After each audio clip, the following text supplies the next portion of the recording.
Hello Dragon Wisps, welcome to today's video. Today we're going to be continuing the Dungeons & Dragons tutorials. We're still in the skills section. We're going to be doing L through R today.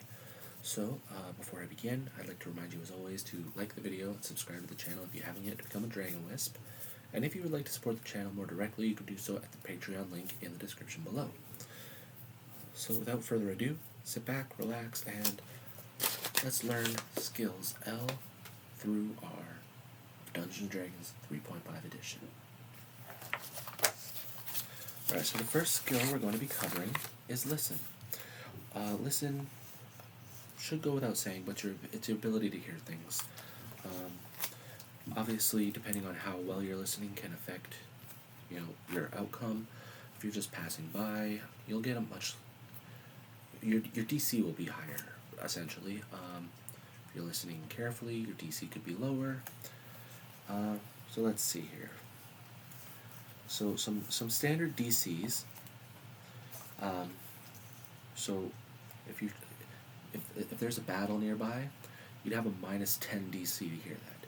You would have to roll so horribly that you end up with a -11 or lower, in order not hear it. People talking. That's a listen DC of 0. However, if you beat the DC by 10 or more, you can make out what's being said as long as you understand what language they're speaking. There's a DC of 5 for a person in medium armor walking at a slow pace, so roughly 10 foot per round, trying not to make any noise. DC of 10 for an unarmored person walking at a slow pace, which is about 15 feet per round, and trying not to make noise. Listen DC of 15 would be a cat stalking, people whispering. Again, if you beat it by 10, you can understand what they're saying if you understand the language. And a first level rogue using move silently to sneak past a listener. A listen DC of 30 would be for like an owl gliding in on its prey. Now, of course, there are other situations. For example, if it's not just an NPC rogue sneaking along, like let's say one of the other players or an actual NPC, like big NPC, are trying to sneak, it would be your listen check against their move silently check. Now, there are some conditions that will affect your DC. So if you're listening through a door, or if you're distracted in any way, it's a +5 on the DC.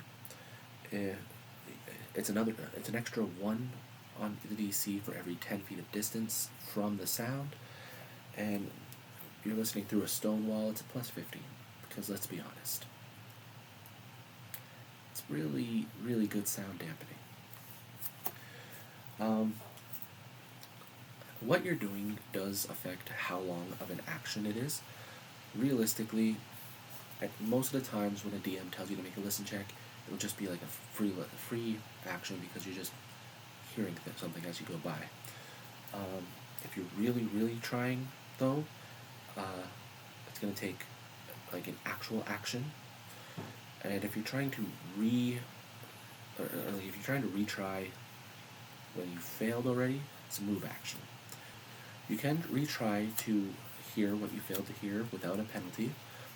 Of course, things like a conversation, that part's already gone. So, yes and no. When several characters are listening to the same thing, DM can just make a single D20 roll and use it for everybody's individual listen checks. So, obviously, like rogue sneaking by, 3 of you want to listen, all 3 of you roll. DM only rolls once, though. If you don't beat it, tough. Fascinated creatures take -4 penalty on listen checks. If you have the alertness feat, you gain a +2 on your check. Rangers gain bonuses in listen checks when using it against a favored enemy. Elf, gnomes, halflings each get a +2 racial bonus on listen checks because they have really good ears. A half-elf has a +1 racial bonus on listen checks. So, better hearing because of the elven heritage, not as good as an actual elf because, dumbed down by being a human. Sleeping characters may take listen checks at a -10 penalty. So, that's to wake up basically because you heard something. And that's listen. So now we move on to its opposing skill, move silently. Move silently is pretty straightforward. You're trying to sneak.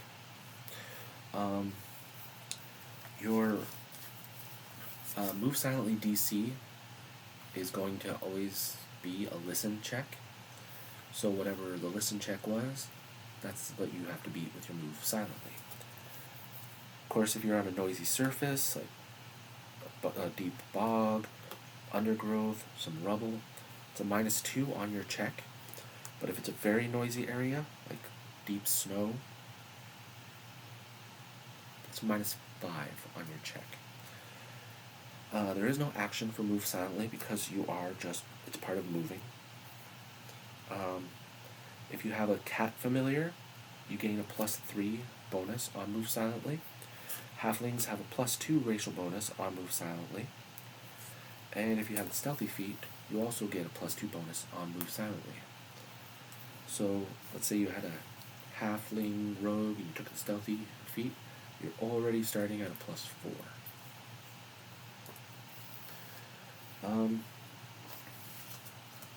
Realistically, a move silently skill or a skill check can be redone.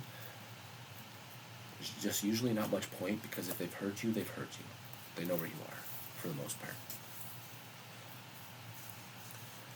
So now we're going to move on to the open lock skill. As one who plays rogues more than anything, this is a good skill. I usually have this one. So your DC on your open lock is obviously going to be dependent on what kind of lock you're trying to open. If you've got a very simple lock, it's a 20. If you've got an amazing lock, it's 40. Now, if you're using it without a set of thieves tools, you have a -2 check or 2 circumstance penalty on your checks. If you use masterwork thieves tools, you gain a +2 circumstance bonus. Now, there are some DMs who will also give you beyond masterworked, so +1, +2, +3, and they'll give you an extra bonus based on that. Some DMs will only give you a +1 for each increase. Some will give you a +2 like they would normally for being masterworked in the first place.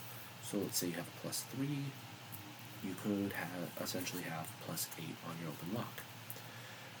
Opening a lock is a full round action because it does require concentration and everything, and time. If you have the nimble fingers feat, you get a +2 bonus on your open lock checks. Now, this is one of the skills that cannot be used untrained. If you don't know how to open locks, you don't know how to open locks. You can, however, try to smash them open, but what's the point of bringing the rogue if you're just going to have the barbarian smash the lock? That having been said, always have somebody in your party who can pick locks, because there have been too many adventures that have come to a complete standstill because of a locked door. Perform check. So perform check is pretty straightforward. You're performing.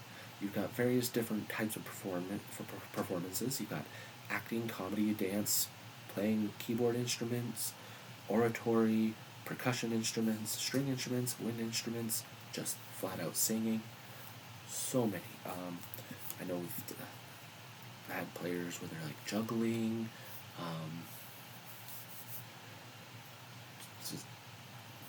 It's a wide spectrum.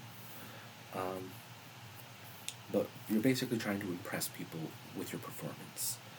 So if you're doing your DCs, depending on what kind of performance you are doing. So if it's a routine performance, it's essentially begging. It's a DC of 10. If you've got an enjoyable performance, it's a DC of 15. Great performance would be a DC of 20. Memorable performance would be a 25. And an extraordinary performance would be a 30. Now you can earn money from this depending on what type of area you're in. Obviously, if you're in a small village, you'll earn less. If you're in like a super bustling, busy city, you'll earn more. And of course, how well you do on your performance will also affect how much money you make.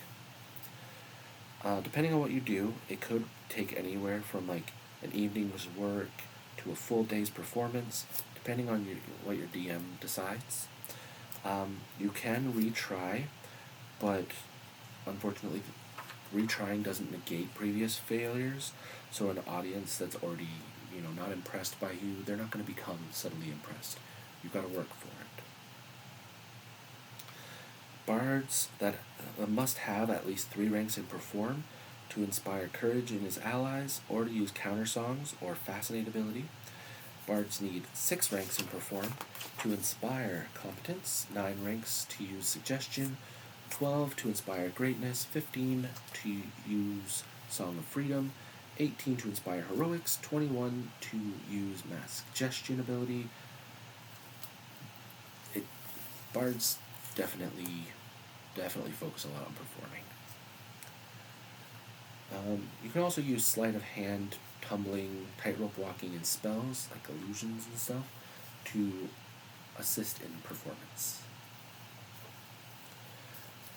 Now we move on to profession. So the way profession works, it's a job. So we've talked about craft before. So craft, fletching, craft, stonemasonry and stuff. The profession is more using it as, like, to a professional point. The apothecary instead of just potion making. Boater instead of just somebody who can steer a boat. Bookkeeper, brewer, cook, driver, farmer, fisher, guide, herbalist, herder, hunter, innkeeper, lumberjack, miller, miner, and so on and so forth. Basically, at your DM's discretion, any job you can think of can be a profession in D&D. You're essentially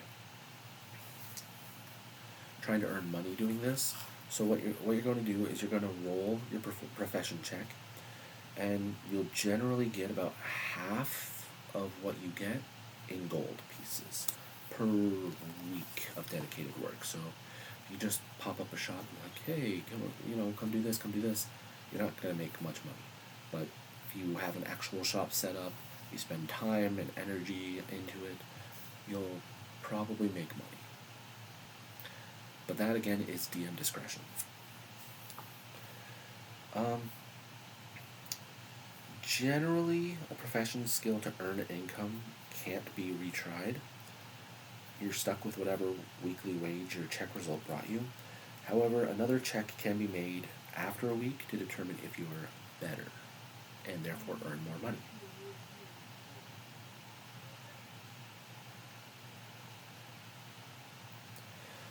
Now, if you don't have any training in profession, untrained labor usually makes about 1 silver piece per day. So let's say you've got one party member is an apothecary, the other person's basically just Igor. Igor's going to be making 1 silver a day while the apothecary is making actual money. Alright, so the last skill we're going to cover is ride. Ride, basically any creature deemed rideable, usually by the DM or the situation, can be ridden. Obviously, setting, your wallet, ride ability do come into factor, but you can ride things like horses, dogs, griffins, dragons, a shark, giraffe if you've got that in your setting, T-Rex if you've got that in your setting, stuff like that. But again, it is DM discretion. DM can say, no, that makes absolutely no sense. Ride skill is your ability, like, it represents your ability to,